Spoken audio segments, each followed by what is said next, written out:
Good morning, everybody. My name is Sara Raza, and it's a great pleasure to welcome you to the Panoptic Garden program, organized within the frames of the Uzbek National Pavilion, with myself and my colleague. Hello, I'm Andris. Good morning, everyone, and welcome back. Yesterday we had a first day of our program, Panoptic Garden.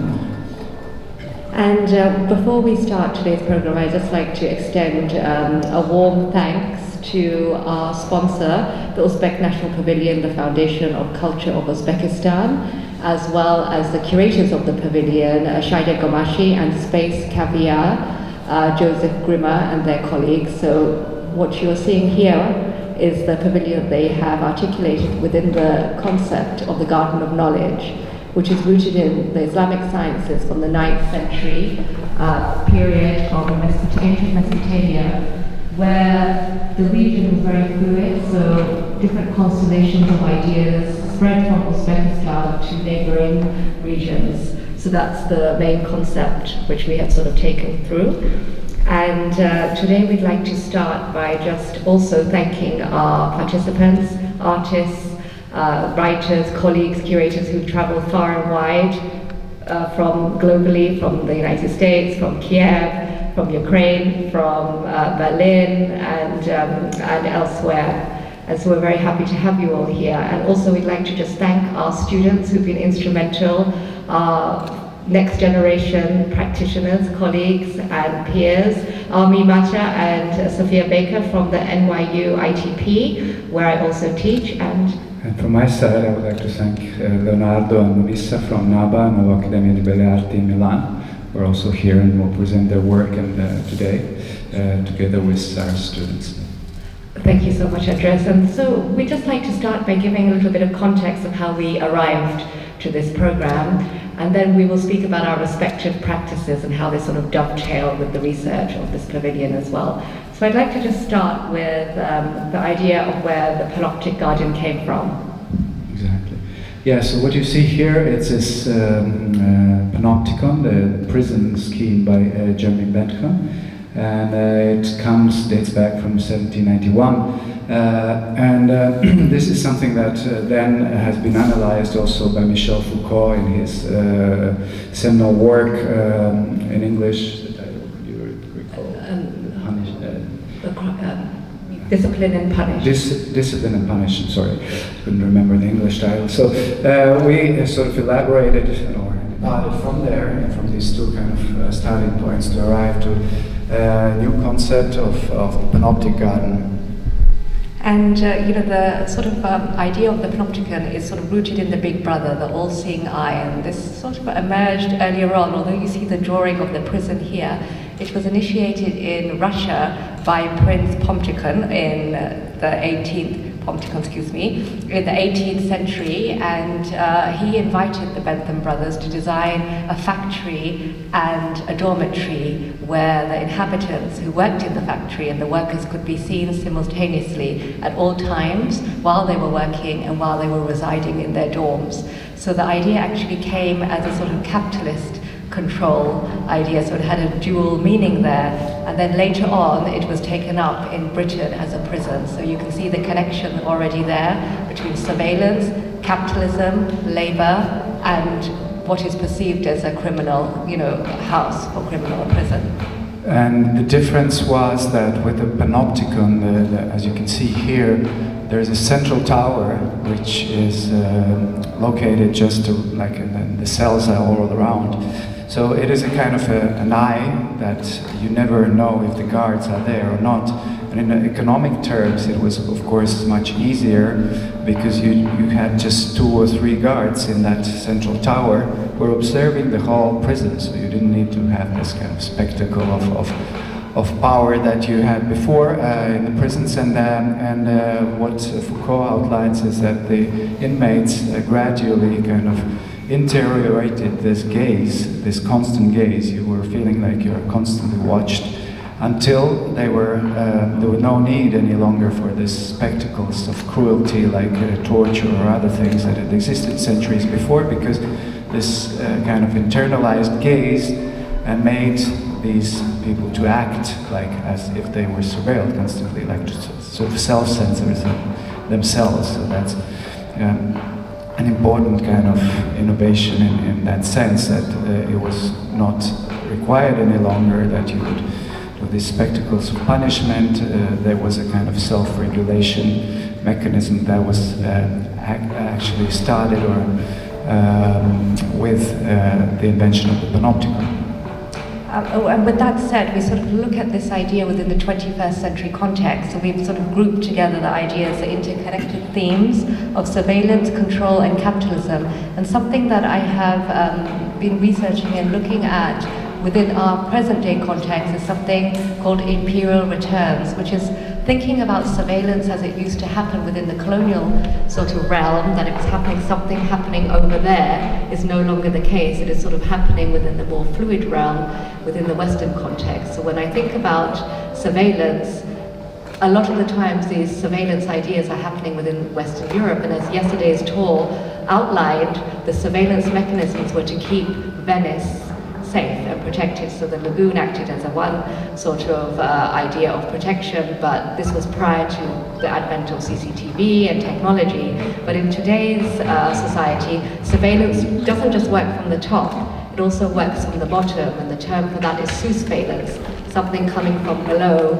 It also comes and, your telephone's constantly listening to you, your devices are listening, and so there are different ways of ear witnesses, not just eyewitnesses as well. Surveillance comes from all angles. And if beforehand, also in the 20th century and on the global context, there was this kind of paranoia of the Cold War, and then there was this division of the world. So after the globalization, we wanted to critically address also, let's say, how and why we still need certain kind of why certain phenomena exist, like also in terms of surveillance, and today also what happens, let's say, if we think that many of these mechanisms today are driven by the artificial intelligence, so what happens, like there's big amounts of data collected on not just daily but every second. So what happens afterwards to all that information, and how that is being used or misused, and so we'll try to discuss during the next days, and I think today also later on via several guests that we have invited, we'll address these themes more in detail and more kind of straightforwardly.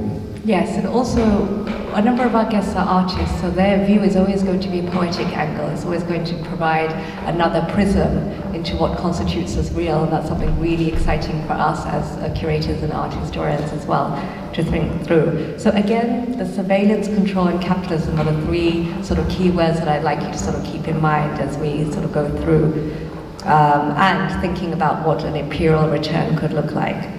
And then the concept of the garden. Yeah, so in respect to the concept of the garden, we'll look at it like it becomes kind of a metaphor, and we'll look at it through the lens of utopia, heterotopia, and dystopia. So we'll speak about, we'll bring up many case studies, but I think also the yesterday's visit sort of helps us to contextualize that, because we saw how, like, where are we? We are in Venice at the moment, and how historically there have been also certain kind of aspects which today seem almost dystopic, but that have been sort of existed here in the local reality. And then I think, yeah, through the metaphor of the garden, we'll connect like the Orient and the West, and we'll see how there has been a certain contamination. And I think also the main theme of the pavilion will also allow us to address this aspect, that how could we sort of get rid of this Eurocentric vision, and speaking also about history, historically thinking, and how could we sort of rediscover our wider plot, let's say also historically. For example, Algorizmi, to whom the pavilion is partially dedicated, was a polymath who worked in the 9th century he was born in the territory which is today's Uzbekistan, and then he worked in Baghdad in this house of knowledge. So And normally when we speak about mathematics or when we think about algorithms, we think that all of that emerges from the Western context, but we'll see throughout our program that it is not the case, and we'll talk about the ways how we could sort of deconstruct that case. And garden also is a very, very useful metaphor in that, and I think through our respective presentations of our work, this will emerge more clearly later on. Yes, and I'd just like to add to what Andreas was kindly saying, that the program is designed to be a confluence between East and West. You know, we are nostalgic, but to the point of being progressive about it. That's something I'd like to stress, that we are progressively nostalgic in the way in which we approach ideas that are rooted in Islamic science and thought, but how they traveled, how ideas also migrate, not just people, so the migration of people and ideas from the Islamic world into ports such as Venice, then onto the continental Europe, and that's very important for us to think through the metaphor. But as Andreas kindly pointed out, that the metaphor for utopia can very swiftly become a dystopia. And I use an image here by a Cypriot artist based in London, Mustafa Halusi, entitled Pomegranates. Pomegranate is the fruit of paradise, but what you see here is a rotting paradise. And this is a billboard that was enacted in London, East London, and sort of a metaphor for many of the ideas that sort of encapsulates what we're speaking through.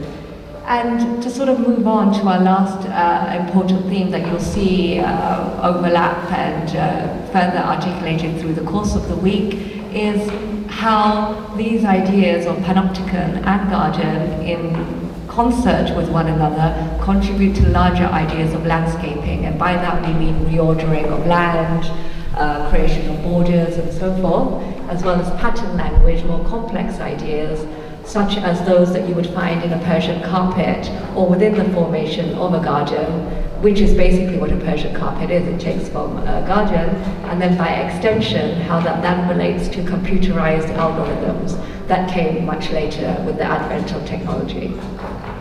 Yeah, and also we'll see through some of the guests who address also this issue of algorithms and how historically they actually arose, or they were like used by people like as a calculation sometimes in the everyday life already more than 3,000 years ago. So we think of it as something like which is linked to the computers and which is very contemporary, but actually if you think about certain pattern language and use of also in the fabrics and elsewhere, and how certain religious rituals have been kind of using specific construction blocks or bricks or forms to construct specific kind of objects. This was also the way how they, like, we can say that this was the first kind of algorithmic approach to construct these things, and some of these are still preserved until today, and Matteo Pasquinelli will address that and other guests. So I think this will be a very kind of also interesting, full immersive week, where one of the ideas is that we would sort of exchange knowledge and not just that we would present something. I think already yesterday we found out how sort of just addressing or approaching the context where you are, how that can be very revealing and sort of really, I think there was a very interesting visit yesterday from which we can start to build up this kind of interaction, and in the end of the week I think we'll be able to also restitute something one to another. Absolutely, it is about the reciprocity of knowledge, for sure. Thank you. And just to conclude, we will just speak a little bit. Andreas already started on this. Why Venice?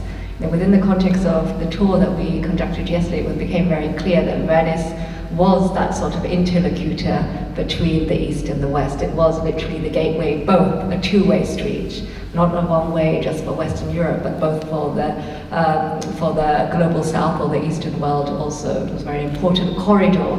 We can think of it both as a conceptual corridor, but a physical corridor also. So we want to just address that our program is not just site-specific, but it's also responding to the site. Through Nadia's flying carpets, conceptual idea that started on the bridge and then transformed itself into three-dimensional sculpture, we want to think of ideas that reside within a one-dimensional form and then become three-dimensional. It's something very important that we're always thinking about how to articulate our ideas within an artistic form. And I think it is also important to think about, let's say, Venice was one of the contexts where a lot of knowledge that came from Oriental countries and from the Silk Road, there was a lot of translation and kind of knowledge production or adaptation that was going on, taking place here. So also in that terms that it was a place of exchange, but also this knowledge was incorporated and transmitted here in the local context. And then, yeah, so that's about the migration of people and ideas, and let's say metaphorically, but then we'll sort of address those issues also, maybe looking more globally on the issue of Mediterranean basin as this very important kind of ecosystem and infrastructure that links, let's say, the East and West. And in the end, of course, we'll address this like through a contemporary perspective, looking at the development of the contemporary capitalism and from a critical kind of point of view, of course. Yes, and I think that should really conclude our idea. So keep in mind these concepts that we're hoping to sort of create this idea around confluence of meaning and knowledge, but also within the context of our current world, what is happening globally, it's really important to think about water and various ecologies, because there is more water than there is land. And there are certain issues that are happening. I mean, we're not living under a rock right now. We know that there are wars happening in Syria, there is a war happening in Yemen, there is a war happening in Ukraine right now, that we have to be cognizant of how the world is shifting and how mechanisms of surveillance are keeping both people under control, but also anything nefarious is also being sort of kept at bay as well. So we have to keep in mind that the global, the local, and the virtual are constantly intersecting with one another. So that sort of concludes the ideation behind the Panoptic Garden, and then as every day unfolds, you'll get to sort of see more. And then after today's presentation, we will have Nadia and myself in conversation. And Andreas would like to do a short presentation now, a curatorial one, and then I will follow suit. Thank you. Just a while.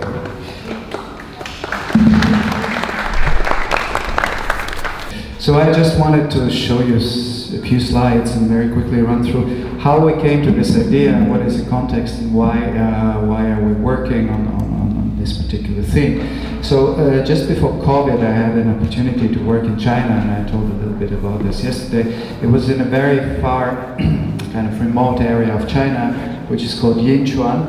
And together with my colleague Marcos Pettini, with Zasha Kola, with Paolo Caffoni, we curated a biennale which was called Starting from the Desert, Ecologies on the Edge. And so this is one of the first things, first times when we together created this very complex and articulated project, starting from this very interesting starting point, which was a desert. And desert which was taken as a metaphor, as a physical space, as a theory, because when we think about the desert usually, we think of it as a space that has no kind of, almost nothing like living in that, like there are no plants or very few plants, and we think of it as a kind of a ground zero where nothing sort of grows. And this is a good metaphor in terms that like with the Anthropocene, we are sort of heading towards that. And there are certain tribes, which are nomadic tribes, and certain plants and certain animals which still survive in that very hostile environment.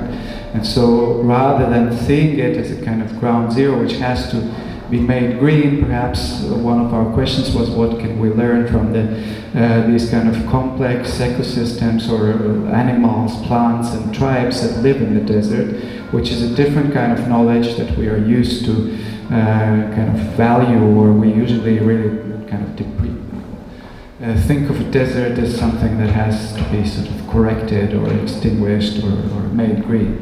And in this case we wanted to approach it from like sort of overthrowing that. So then we selected the title because ecology is on the edge. Yinchuan is an area which is just next to Gobi Desert, so it's almost Mongolia, and it's a huge, enormous desert with and it just at a certain point it meets the Yellow River. And this is kind of the edge where these two kind of opposites encounter.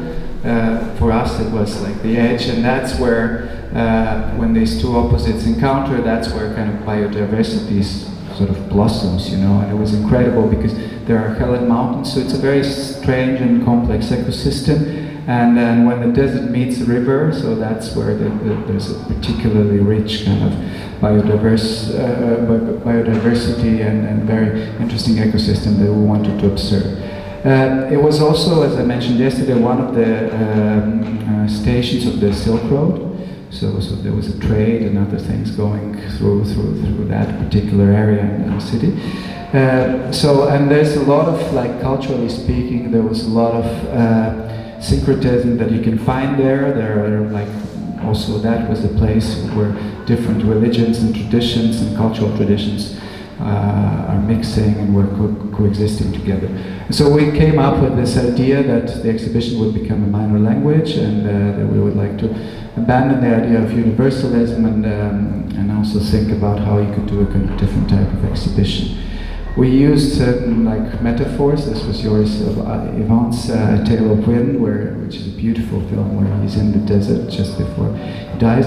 And we thought about these two concepts. One was state science and the other one was nomadic science, which were theorized by Deleuze and Guattari in the nomadology, and from Thousand Plateaus. And it was interesting because in China, and I was also there, you have two kind of opposite cultures coexisting. One is this kind of peasants, which is fixed or stantial culture, and the other one are tribes from the desert, which are nomadic and which are living totally different. And we wanted also, like, Deleuze and Guattari kind of theorize that, and of course the nomadic science is perhaps like dealing with everything that is not fixed, that is fleeting, that is changing, and the state science instead wants to speak about it obliges space to be measured, centered, homogeneous, and it makes everything fixed and sedentary. So these were kind of two opposite things we wanted to talk about. And so this is a Silk Road context, and it's just some of the shots from the place. So this is the Yellow River. I'll just run through it, and then interesting, like the syncretism, like you have the buildings which are actually completely looking like a Chinese architecture, but inside you would have a Quranic school, or you would have like a totally different thing. Like, so there was these old cultures were coexisting, and things from the Arab countries or the world, like were coexisting with some Chinese artifacts. So it's a very interesting place also where to really kind of think about this coexistence of various cultures. These are from the Maoist times. This is more about, like, let's say, already later period. These are kind of instructions for how for the hygiene, literally, for the peasants.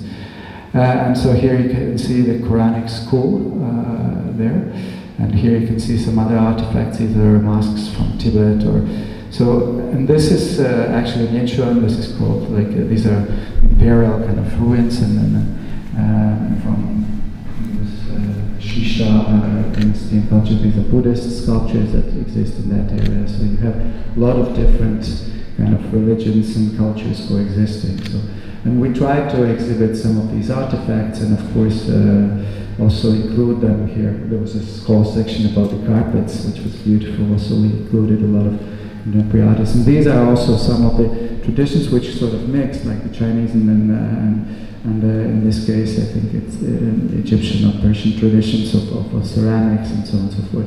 These were the first rock drawings they had there, like and they use this technique of rubbing that they were.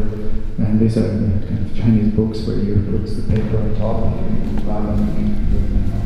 I have to go on for hours, but these are they are also sutras, and in Incheon, actually in the desert, they found one of the Diamond Sutra, which is whoever is familiar with Buddhism. It's a very important sutra they found in the Gobi Desert, and now it's in the British Library. And there's a whole question around that, which I'm not going to deal with. So then there was also the Maoist period, and with this kind of education of peasants and so on and so forth. So this is a museum. It was also a strange kind of spaceship in the middle of nowhere. So it's a Chinese architect, local architect, and there's a kind of an echo park they constructed around that, and so we were intervening in the museum around that. And it's pretty nice. We alluded also, of course, to the shows like this was a critical gaze back to the magician de la terre, or this kind of attempt to also exoticize our artistic practices. And here we went, this is Maria Pizza, to reconstruct one of these houses in the museum. What happens also there, these are actually the houses of the local peasants, which are, if we went from our Eurocentric perspective, they would be a totally kind of sustainable models of sustainable, building, because they're made from the rice straw that remains and mud, and so they construct them, and when they leave the place, they just return, they become earth. There's no kind of residue that they leave, and of course their dream is to go and end up in the cities, in the skyscrapers, and I think that it's like something that they have to abandon. And so we wanted to sort of turn around that perspective. And I'll just end up with saying that we had 4 or 5 sections in the exhibition, and this is a good starting point, because what we wanted to do immediately, we didn't want it to sort of go there and say, we wanted to somehow exemplify where do we come from and what is our point of view. And that was coming from the West. This is a very interesting the painting from, actually the painter comes from Milan. He was then hired by the emperor, and then he brought sort of the oil painting to China, and I'm having amnesia, I will tell you the name in a while. And so we started from that, because it's a European oil painter who ends up in China, and then so he does the portrait of the emperor, and we found out later that the emperor, this was the only emperor who was actually coming from the minority, which was not Han. So this was also a kind of interesting starting point. And then we brought also this Felice Beato, who was one of the first photographers, European photographers, to bring the photography to Shanghai, to China. And of course, like a colonial gaze, but still that was the gaze that at a certain point existed. Then this was Jelica and Richiluki, and these were 4 spaces, nomadic space and rural space, labor, nature, nature and labor, and through that we wanted to also kind of look at this extractivist logic in terms of nature also, but also like when you speak, let's say, about the issues that have to do with feminism, like this reproduction as a kind of a form of labor, and then how then there was a section dedicated to the voice and the book, and that was also something that I specifically dealt with, because I was lucky to study for a period here in Venice when I just came here. There was still, Giorgio Agamben was doing his seminars, and he was accepting some listeners, and I was lucky to hear his seminars about the voice, which was a very kind of articulated, also an interesting way how he sort of elaborated on that. And minorities versus multiplicities, and so these were, we can just go briefly through them. So this was a very articulated exhibition about, let's say, the ecology, nature, and how, and that context really helped us to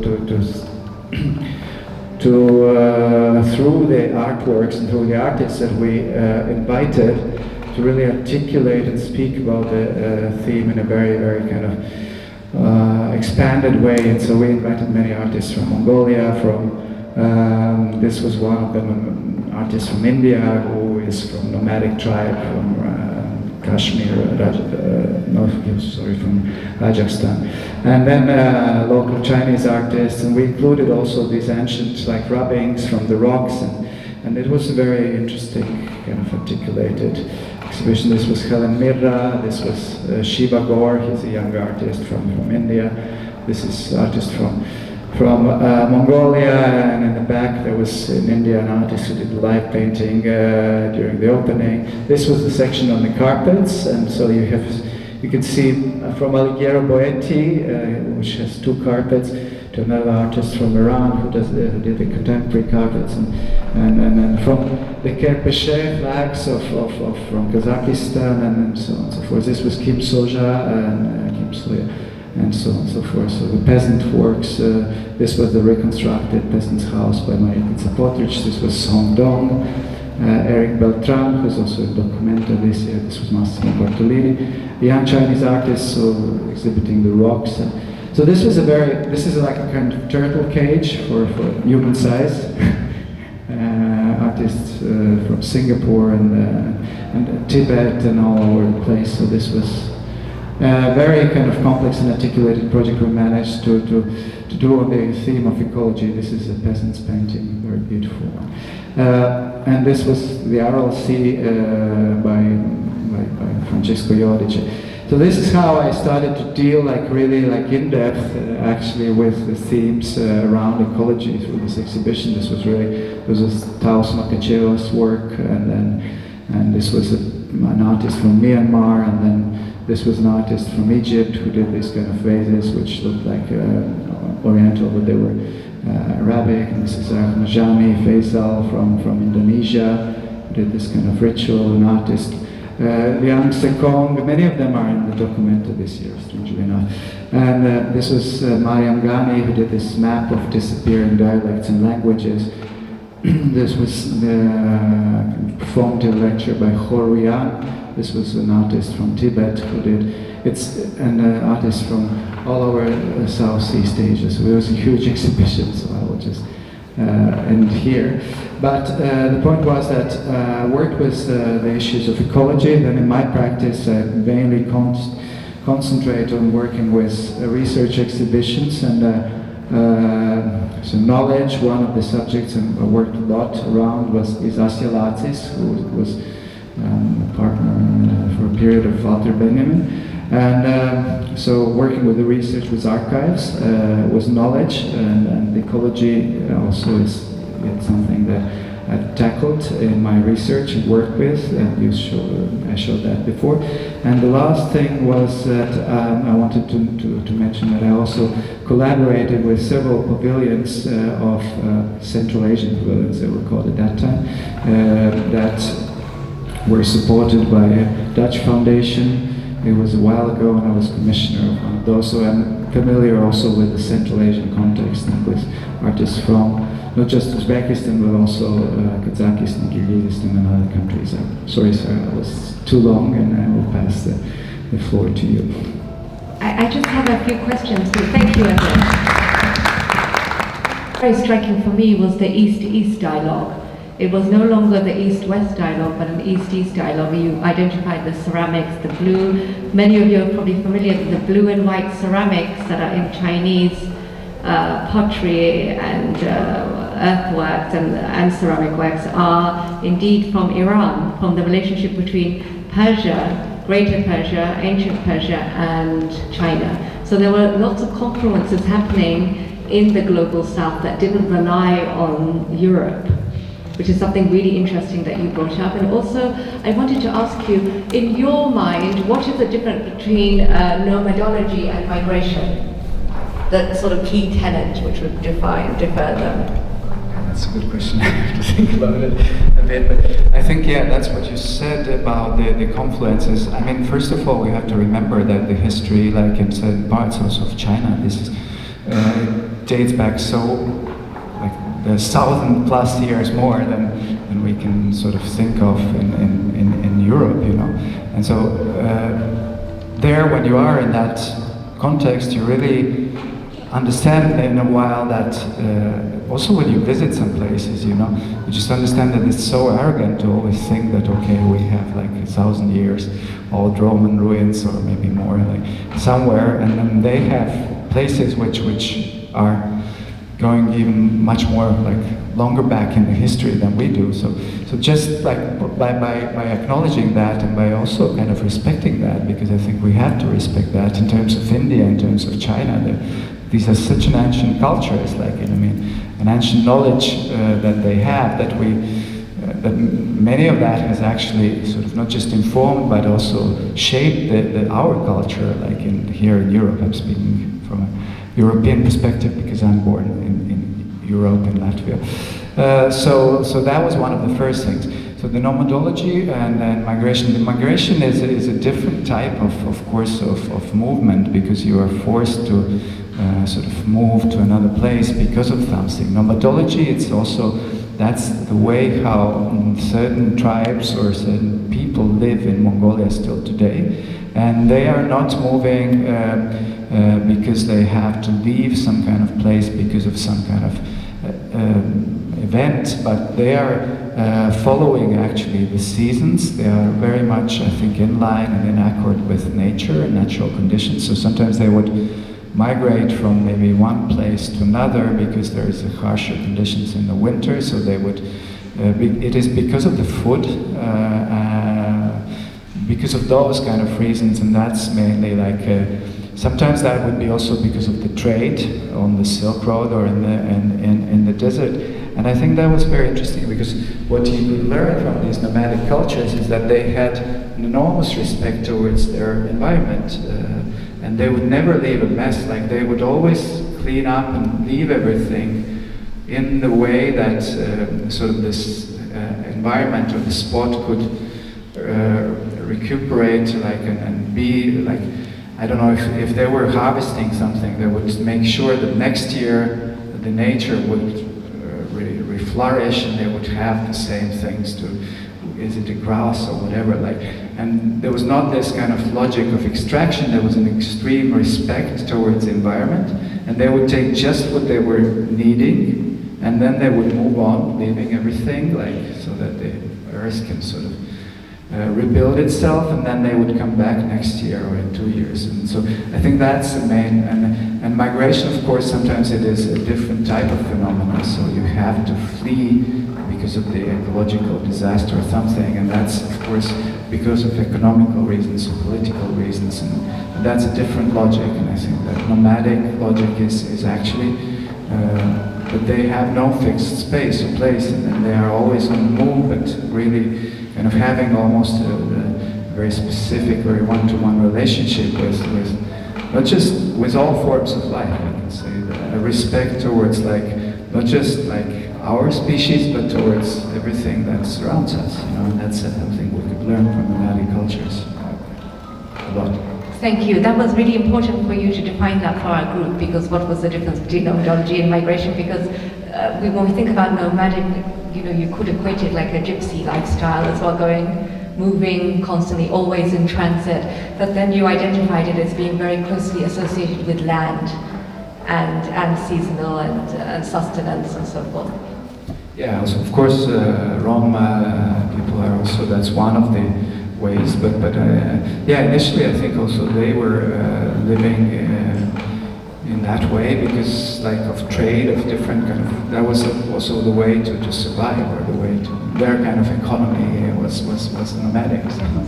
And I'd just like to conclude with one more point. You had mentioned earlier, and it was right to bring that up, the history of this Cold War. In our first presentation, you said that the history of the Cold War was one that was rooted in surveillance. But again, the history of the Cold War was also a very interesting migration of the mind, because it gave 2/3 of the world, although it wasn't ideal, an alternative paradigm. 2/3 of the world did not look to Europe and North America to define themselves, they looked to Russia. Of course, there were deep-seated problems within that, but after the advent of colonialism, a lot of countries in the Arab world, for example, in Latin America, were hungry for an anti-colonial alternative. Although there was no ideal situation, there were some elements that they were looking to something alternative. And you being from Latvia? Yeah, it was Soviet Union, not Russia really at the time. So I think yeah, that was the case. And of course also it's a very complex history that, like, I think Hobsbawm has defined it very well, that he spoke about the short century, and he spoke about also this, like, epoch of Cold War in a very specific terms. Yeah, I think that for a moment what was a real alternative, there was these different affiliations, and there was also this bloc, which were countries which were non-aligned countries, and I think many of the Arab countries and countries from Africa were trying to actually find between these two powers, like a kind of third way, And I think, yeah, this is all to explore, because it is true that there's still so many histories that we sort of keep on ignoring, and that there were kind of affiliations, geopolitical, political, or also in terms of knowledge, that are still very interesting to explore. And indeed, that was, like, from one side a very complicated era, but also on the other hand there are a lot of these complexities in terms of knowledge production and other kind of alliances that were constructed that are still all to kind of rediscover or maybe to revisit. And I think we're now living in a very interesting moment. There are also many wars sadly happening, but I think also there is a kind of geopolitical reorganization happening in the world at the moment, and I don't know how it will end up and what's going to happen. It's something that we'll see, but this is definitely, now I think these kind of we could look at that time and also as to refer to it as a moment from which we could learn something, perhaps not just like kind of to trash it like in the history, you know. Absolutely, and I will just say one more thing and then we'll break before Nadia will join me in conversation. I'd just like to also say, you mentioned the non-aligned countries. So in the 1950s there was the Bandung Conference in Indonesia that brought together all non-aligned nations apart. Europe was not invited, neither was the United States, and it was very deliberate that these countries would come together to decide their own futures. But obviously things haven't gone that way in terms of economic sort of reliances and those sort of pacts and so forth, and military pacts, but there was an attempt in the 1950s, and it would be interesting to see if that would ever be revisited in the 21st century context. Sure, I agree with you, and I hope, there are some artists who worked on that, and so it's good that it is brought up, and I think it will help to kind of widen and bring this up as a subject also, not just in the artistic kind of realm, but also in other kind of realms where certain decisions are made. Yeah. I'll just ask.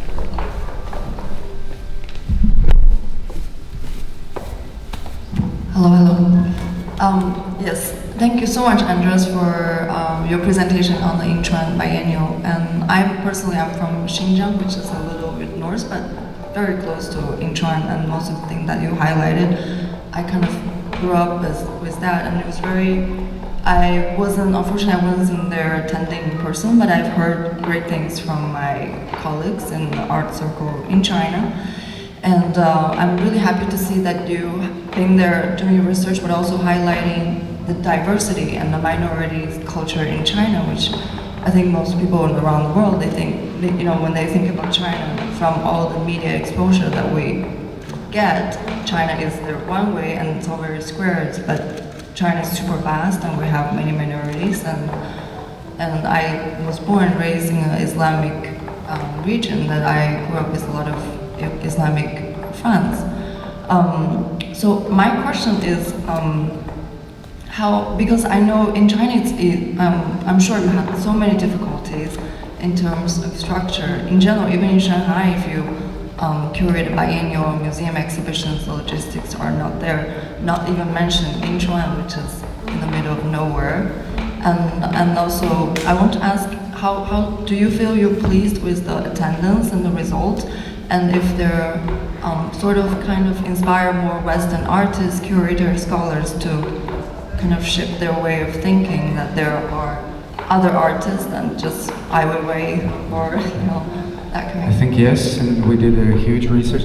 One thing that I hadn't said, and which was one of the main goals, we attempted to do something, because of course it's very difficult sometimes to work in the context of China because of the many issues, and there are certain things certain questions which you cannot tackle, otherwise there will be censorship. Of course, what we wanted to address, Inchuan is now, once again, the beginning of this huge project which is called One Belt, One Road, and which will involve the whole territories also of Central Asia. So, like geopolitically, like a lot of countries will be affected by that enormous project, Mongolia and also Kazakhstan and I'm not sure about Uzbekistan, but this is a huge project, like to rebuild literally the Silk Road. And then there's another thing happening in the Yinchuan, which was presented as a positive thing, but which is quite in line with what we're speaking about today. This issue of smart cities, it's becoming one of the China's smart cities, when it is actually also partially because they want to control these kind of minorities and populations. Because, for example, what is presented as a technological innovation is also, if you want, we were addressing these issues very subtly. They were there, but of course, like, you know, this kind of what we articulated, what they think sometimes locally, that is exactly what doesn't matter, but we try to sort of find also these things. And what they were articulating now, or insisting that it was beautiful, that you would have your, instead of a bus ticket, that you would have your retina scanned, and so on and so forth. So what this modernization there becomes, it's a very subtle form of control. And so it was a kind of an homage also to this biodiversity that is threatened at the moment and that can disappear, because what they want to do is instead construct the huge cities, which would be these kind of smart cities where all your movements would be sort of controlled. And this is also because in those territories you have minorities that, let's say, are not so well received, or they're having nowadays a lot of kind of issues with these minorities, and we can address it afterwards. Maybe now we're out of time, but yeah. Hello, my name is Hayot, and I have a question that might be not really on point, but as far as I got from the presentation, you were really getting more research on Silk Road, and Silk Road had a strong influence on coexistence of people that come from different backgrounds, but recently, not really, but like more than 10 years, the new initiative of Chinese government, Belt and Road Initiative, is operating now, and mostly it's on the same road of initial Silk Road. So it's more like about future trends, but also how do you see if that's going to be different or more similar to results of Silk Road, and how do you see it in general? Yeah, that's an interesting question. I can see it from a kind of, once again, human-centric from my perspective. No, I think the project, it's for sure, we were addressing it because it's going to have a huge impact when it's going to, when they will finish it, when they will build it.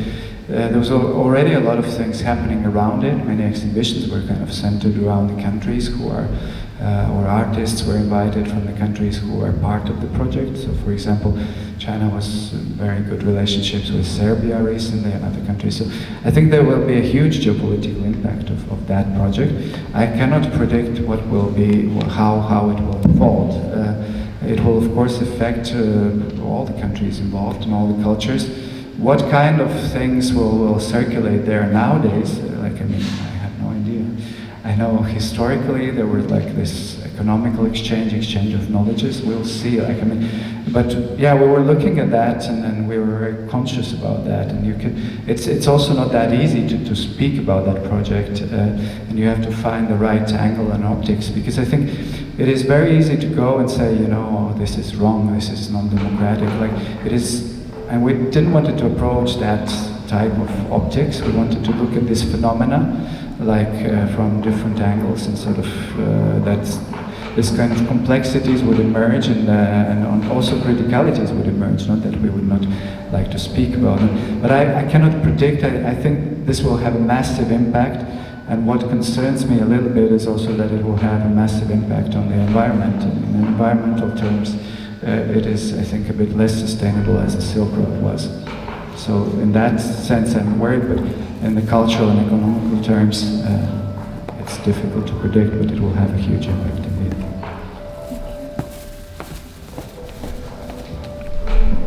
Thank you. I'd just like to also add, if you go back to our 3 points earlier about control and capitalism, that is sort of at the root of the One Belt, One Road project. And those of you who are not familiar with that, it is an economic initiative of China to sort of resurrect the Silk Road and to sort of bring back these connection between trade, economic trade, cultural trade between these nations. So largely the Middle East, North Africa, Indian subcontinent, and South and Southeast Asia would join again with China to recreate this Silk Road again for the 21st century, which would mostly be economically driven, you know, to create this sort of prosperity as well. But with that, as Andreas pointed out, will come a price. And we're sort of seeing that it will leave a sort of detrimental effect, it will have a detrimental effect rather, on the environment and on certain minority groups who would probably be erased. So let's see how that would then impact nomadic peoples and so forth. Thank you. Thank you so much. Yeah, thank you.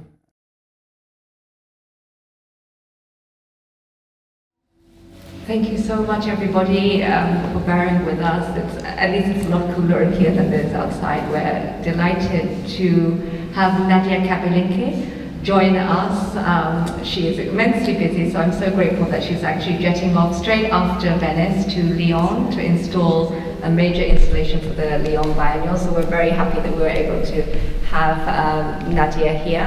Nadia is a conceptual artist who works in a variety of different mediums, from painting to architecture to drawing to film, video, and so on. And she studied at the Sorbonne University as well as the Fine Art School in Tunisia. And she is one of the artists that I have been working with solidly for about 10 years, maybe a little bit more, whose practice sort of explores a variety of different ways of optical understandings, ways of looking, understanding systems of control, understanding and thinking through various intersections of art and architecture, as well as other forms. Nadia's work currently should be on view in Ukraine, but unfortunately the museum is closed. And she has a Lyon Biennial, but also an exhibition in Tunisia. And in Baku and in Tunisia in the near future. But those of you that joined us yesterday for the tour of the Flying Carpets exhibition, installation that was conceived here in Venice. Nadia, just press the button, please. So Nadia conceived the Flying Carpets installation here, which was originally a one-dimensional idea that then expanded into a three-dimensional form.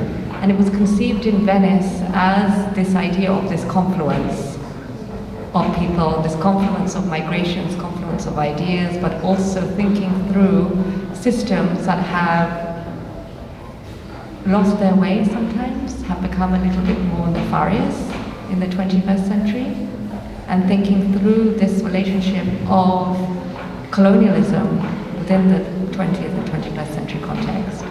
So Nadia, maybe you can show us, leading on from yesterday, some of the behind-the-scene processes. So, very happy to be back in Venice, where Flying Carpet was born.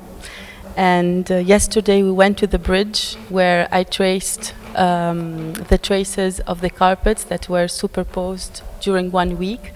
So we're going to go through some images to explain the process. The images that we have here, it's actually from a book that was printed in 2011, where Flying Carpet was shown the first time in Dubai. So it's really like a kind of a logbook where I wrote day by day what was happening, text and images. So this is like what we see day one. When I just came, I was trying to see where the police was. It's really like spotting the spaces and the locations, because my first problem was the presence of the police. I myself didn't have any authorizations to work because the time was not enough to get one. And the main reason is that the people with whom I wanted to work were street peddlers, and they were undocumented. So their mere presence was already illegal, if we can use this word. It's very violent and aggressive, because no person can be illegal actually, but this is how they are treated. And all of my work was about that, giving visibility to that what is there but is not visible. And it was a kind, Flying Carpet is a tribute to these people whom we were talking yesterday. Their ancestors have actively participated in the wealth and the prosperity of the Serenissima Venice. So that's why you see now in the pictures, first of all, the police because I was trying to see where they are so that I can avoid the places where they are. And I noticed that somehow the landscape of Venice changed a lot since we came, because we have no traces of street peddlers no more in the street. Maybe that's one of the effects of the pandemic, but for me this absence brings another layer of violence, because it's like they belong to this, to the architecture, to the place, to the relationship with the tourism, and I really wonder why they're not there. So here we see police walking, and in the night, you know, they used to come out very often more in the night than during the day when I came, because they were trying to hide also. So, you know, I'm tracing day by day, so I don't need to, I think, to go into the details of reading the logbook, but this is one of the persons whom I met, and they were not only on my bridge, but mostly I traced only on my bridge at the end. So these are how they used to put their goods on the rugs, and my work was basically only to come every day and trace with the chalk the exact traces of their rugs, and I had already behind, you will see later, the bridge drawn with all the dimensions of every step, and I just superposed. It's like my work, very often I call it as a documentary sculpture. It is very indexical because it has an indexical relationship to the world, so it's very much related really to touching, to concrete things that happen, but what I do is switching things, giving them another perspective. So I don't invent, I just turn around things so that we look at our reality with a completely new glance. And this is what I did. So I just went, met people, traced the carpets on the floor, and then superposed them. So it's basically a documentation of 7 days, the final work. So here we see the bridge already, the first image, yes. Second, that's our bridge. Just images of how it used to be. So if you notice, they're always putting their goods on the right side of the, I don't know anymore if it's right or left, so that the people can continue walking and they don't disturb the movement. That's why my final work is quite narrow. And you would think that that's the dimension of the bridge, but I just documented how they used to put their rugs.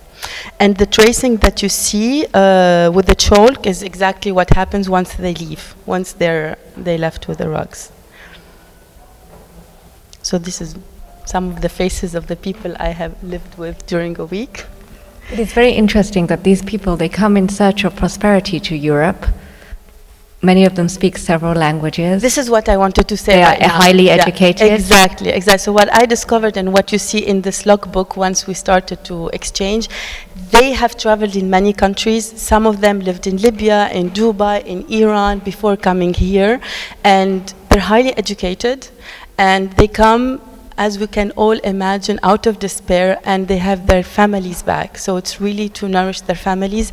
I also discovered really by living with them how they work. So it's really a very organized sub-economy. So they have their places.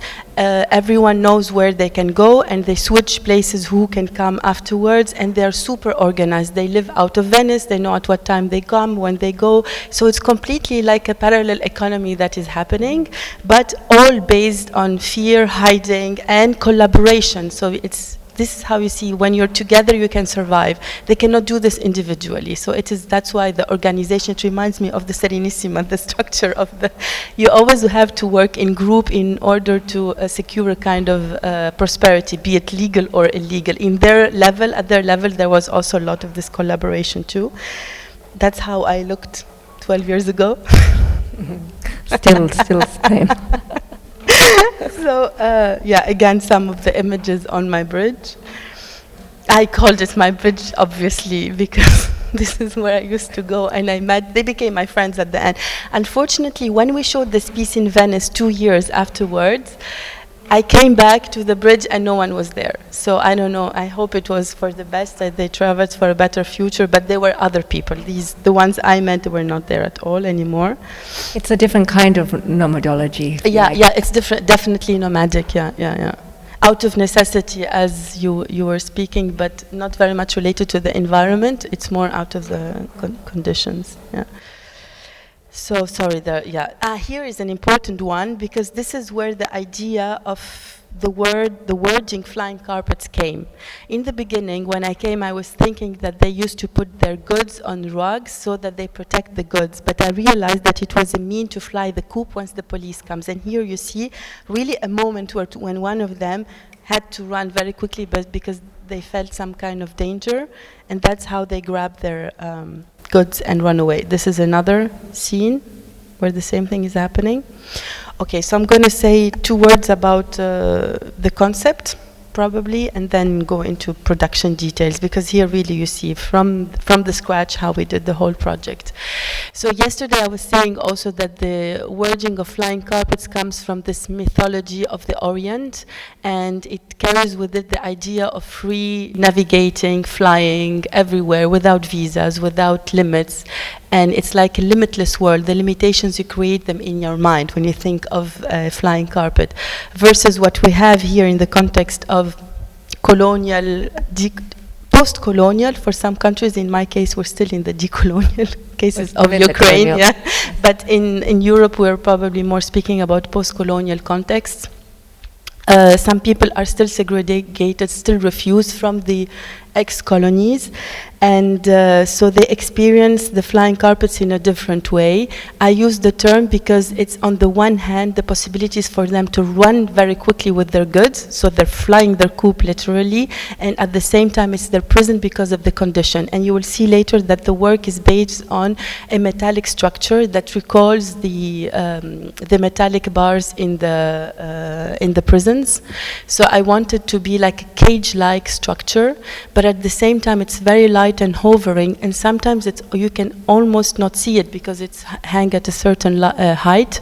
And this is where I was playing with the idea of visible and invisible, because the street hawkers in Venice, when they were present, they used to be almost invisible. You would buy the goods from them, you would see them, but you don't see them as personalities, as human beings, as full people present. You know, this is what I mean with invisible, with their totality as humans. They're just seen as either something that bothers, or using whatever you're going to buy, whatever. It's an active way to blindside them. Yeah. So all my work was about bringing them back to visibility, but not through their portraits, more through the traces of what they use and how they are through their trade, because this is how they are being present in the city.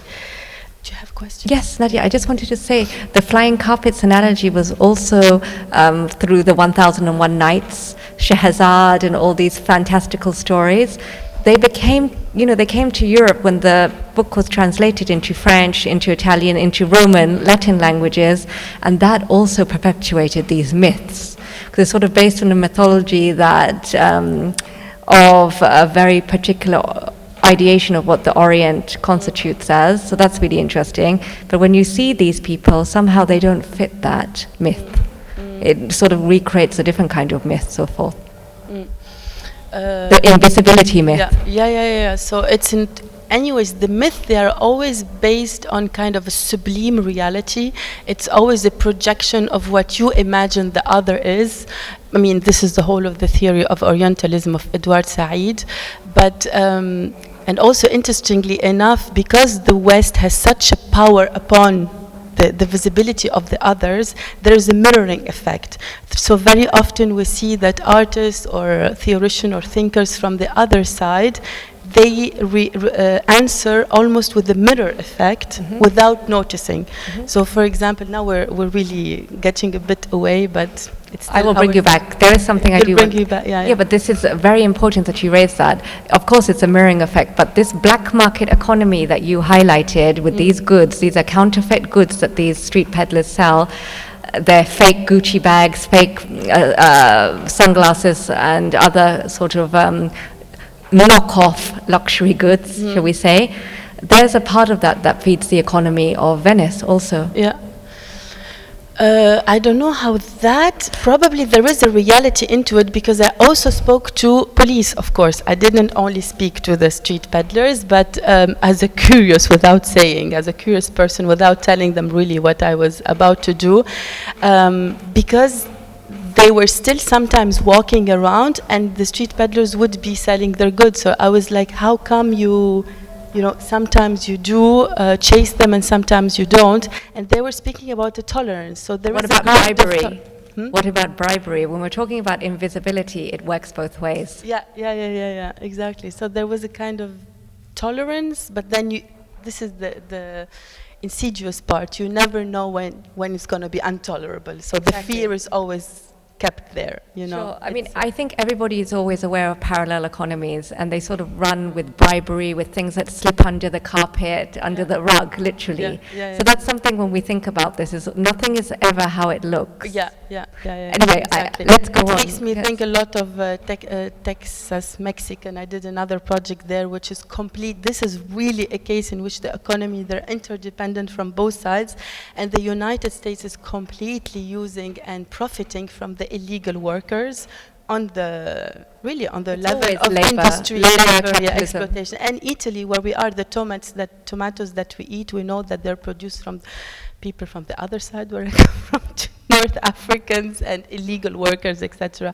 So when we speak very often about, it's a bit hypocritical, we criticize the use of the labor in the Gulf region, for example, where definitely there are a lot of problems, but there are so many problems here that are hidden by so many layers. And the pandemic raised that, because when the pandemic happened, there was so much crop, vegetables just left piling up, because the immigrants that usually work on there weren't allowed to come to Europe during the COVID era. That revealed, I mean, the COVID revealed so many dysfunctioning moments. And I think this relates so importantly, although this work was within a particular historical moment, it is timeless. That's my hope, that all my works become timeless. It's the motivator. I always start very local, in a very specific place and situation, but it tends to have a universal meaning and sense, and timeless, definitely. Yes. Nadia, please speak a little bit about how then this idea, this mark making, these interviews now translates into the actual 3D sculpture. So it was a very complex thing to really produce. So the idea is quite fascinating, to make that the bridge now will be hovering and hanging and flying somehow. There's always the symbolic also of the bridge, because the bridge means always linking two worlds together. A bridge needs water, and water is also this place of trade. It's also the place that links the south to the north. So that's why I wanted to give also, there's another layer, the subliminal level of the bridge that is hovering, that is itself almost transparent, and the shiny of the stainless steel has something of the shine of the water also. So there are all of these elements. The mirror effect, which you spoke about. Effect, yes. And now here it's only technical questions, because I really broke my head of how am I going to fix the threads, because they're all hanging these metal bars at the end. So I was really breaking my mind how to fix the threads inside of the metal without that the fixation will be visible, right? So this part is all what it is about, the threads. And here what we see is so the bridge reproduced with the number of steps, and literally how I work day by day on my logbook. Again, it's just a very practical image, you know, how many steps, and you see 18 centimeters, so from 48, 50, etc., etc. Actually, you think that the steps have all the same dimension. Obviously not. They're all slightly very difficult, which makes the work even more crazy. These are the details, that people don't think about once they see the work. So this is how it looked from above, and the bridge, once all the elements are superposed. And here we see already on the fabric where I produced with the threads. Actually, one of the biggest really part of the problems was the hanging with the threads. That took a lot of time to find a solution and have so many people helping us. These are just images of during the production in the fabric. Fabrication. The fabrication in the company, yeah. And then what we see here is the 3D drawing. So this is how, once we had everything laid in 2D and the dimensions, we transformed it into a 3D so we can really, and then transform it, of course, into AutoCAD so that we can literally produce the frames. And this is how it looks from the side. And yeah. And I think we have to switch. This is just a rubbing from one of the frames. It was an idea for the book. As I said, this was just... This was your diary.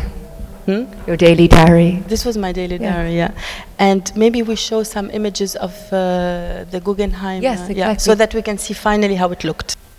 Yeah, I mean, I'm very interested to see how works evolve and how they are carriers of content. Absolutely. Without knowing, and it's the people actually who add to it their understanding. That's why I'm not a big friend of adding a lot of text next to artworks when they are present. I like very much text, and I come myself from a theoretical background, but not in the presence of the artwork, because in this case we didn't have a large text, by the way, for our exhibition, which is good, because if you have a lot of information, you would guide the spectator and tell them how they have. It's like a manual, and so if you do that, you would exclude all other possibilities that are included in the world as a potential. Now I'll open another question, which is very important. I think art and politics cannot work together.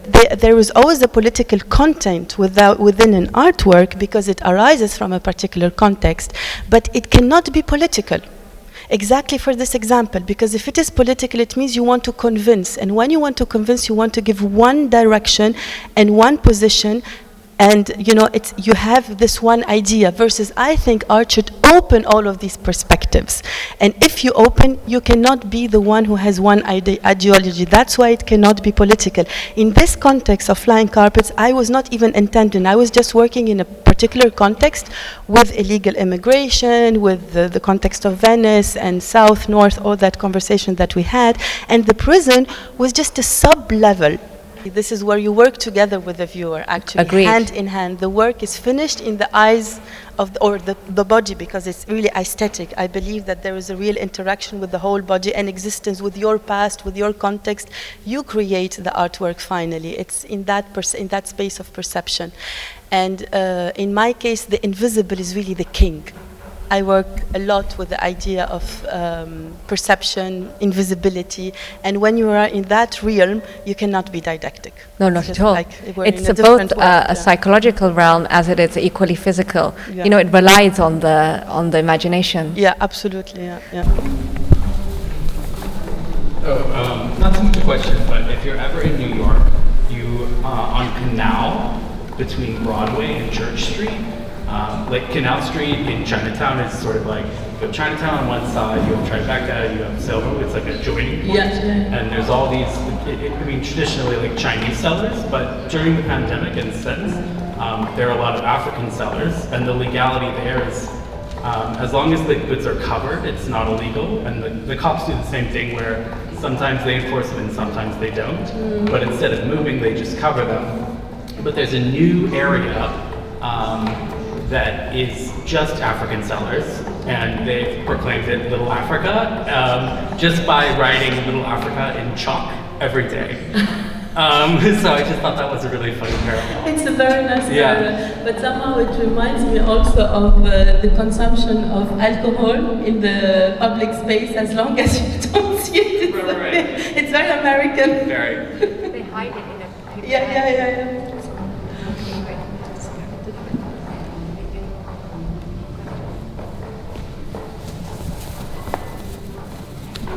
Any more questions or comments for Nadia?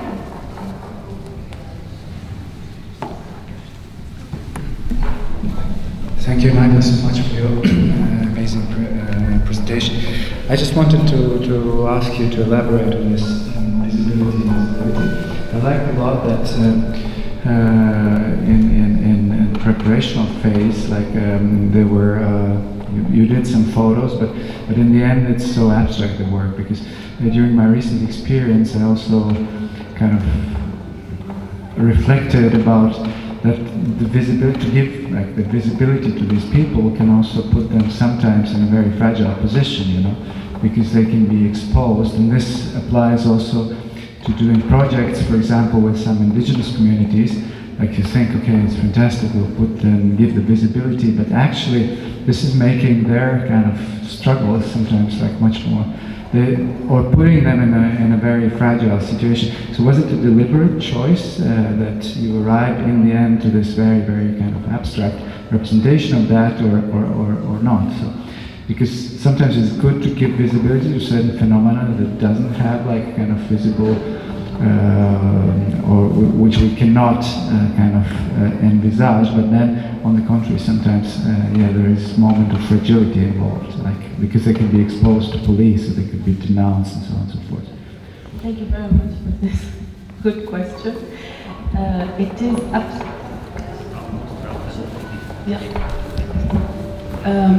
this is a question that I thought about definitely, and it is one of the reasons why the work is abstract, but not only. So very often also this is again comes to the politic. When you want to do good, the goodwill is very dangerous. We see it also in politics, you know, you want to export this very Occidental, by the way. In the Oriental there is less this will that I want you to be like me. So coming from these two worlds, European and African, I'm very aware of these dangers. So it's never in my work also intended to, I'm working about the invisible as a phenomena that is very fascinating for me. And I think that the things that we don't see but exist work very strongly on our subconscious. So we're not conscious of how we're dealing because they are there and they're active. So I'm into that. But definitely because I was working with these people that I didn't want to hurt them and put them in any kind of danger, and I discussed this before. First of all, it was a big problem to work with me. They thought that I am like a journalist, I want to exploit them, so there was a whole week just of preparation to get there and make them feel comfortable and understand that I'm also African and we have kind of similar sensibilities, even if I don't look like. That's very often my big enemy is my white skin. Because I really I'm a native African, but I have these two, so I needed a lot of time to get there. And one of the things that I promised, no names, and in my logbook, if you see it's all quite abstract, and of course no visibility about this. This is one of the reasons. But the second one, which is even deeper, is because I work so close to reality, really into touching, it's very andexical. I noticed that the more realistic you are, the more abstract is your work. It's like looking inside of a cell, you know, you're so close to reality, but when you're with your microscope, it has nothing to do with the world that we know as it is. So my work is very much so, it looks abstract at the first glance, but actually it's the reality. I mean, so close as I can get to it. Thank you. Thank you. Are there other questions? So if not, then I think we could do a little break once again.